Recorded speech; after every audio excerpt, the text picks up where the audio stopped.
Every year, consumers worldwide enjoy thousands of tons of imitation crab sticks. As an affordable and uniquely textured seafood product, crab sticks are widely loved for their convenience and delicious taste.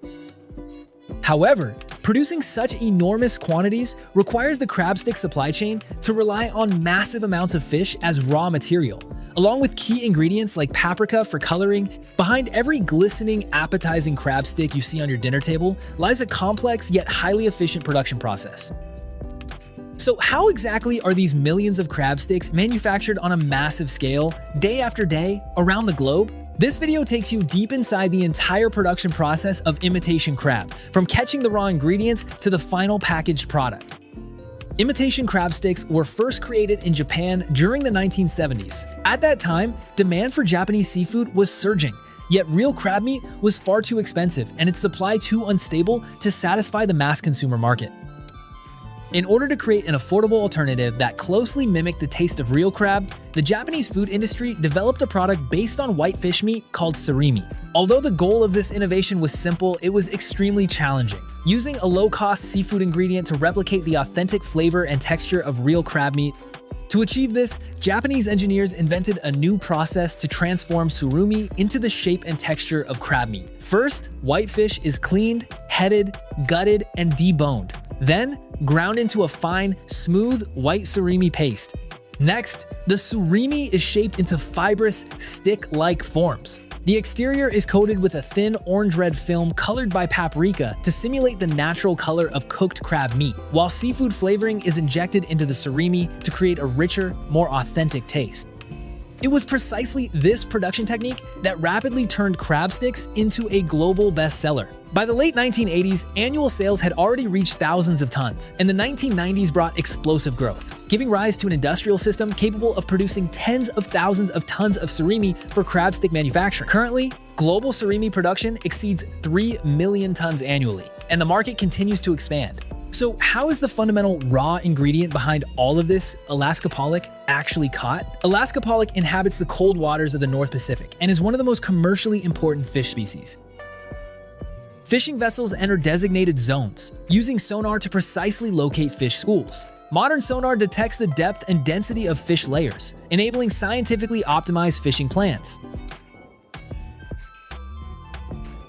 The fishing method is a midwater trawl, with the net moving slowly through the ocean's middle layer, avoiding the seabed to minimize damage. This approach is both eco-friendly and highly efficient. Once fully loaded, the vessel hauls in the net and deposits the catch onto the deck. Crew members immediately sort the pollock from bycatch, ensuring raw material purity. To maintain peak freshness, Alaska Pollock is processed immediately aboard. Fish are headed, gutted, and deboned, with large bones extracted to prevent impurities in later stages. The pollock is then compressed into large blocks and flash frozen at ultra-low temperatures to lock in nutrition and texture. This frozen block method overcomes distance limitations, supplying global markets with high-quality surimi.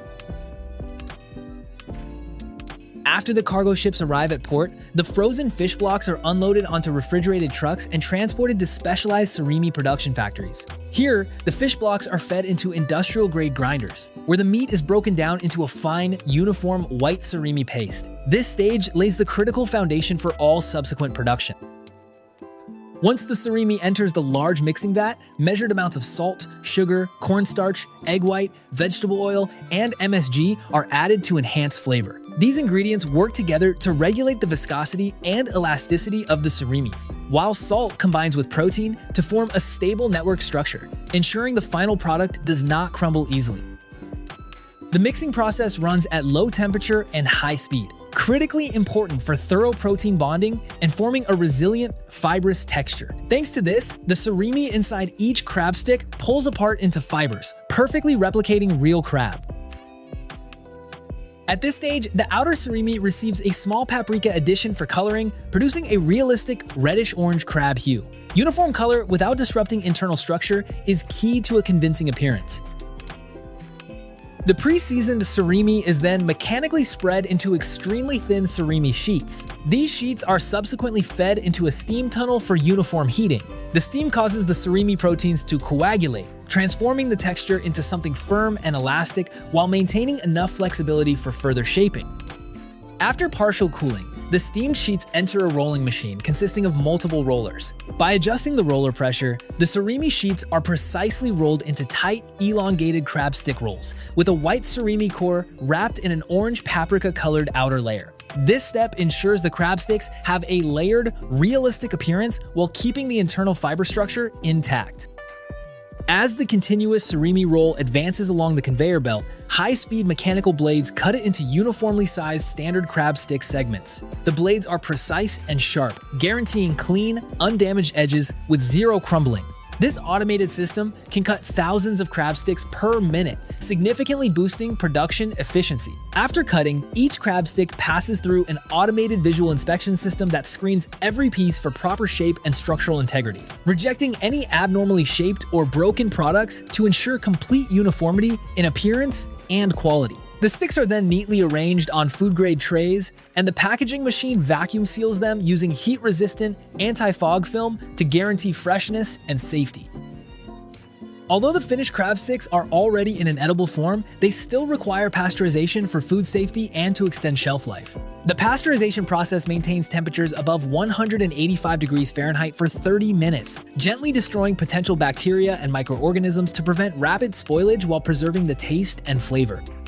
After pasteurization, the crab sticks enter a rapid cooling tunnel where cold air quickly lowers the temperature to a safe range. The products are then boxed and placed into cold storage, with refrigerated transport maintaining quality all the way to supermarket shelves for consumers worldwide. The video ends here. Friends, don't forget to like, follow, and share so more people can learn about this amazing content. We'll see you in the next video.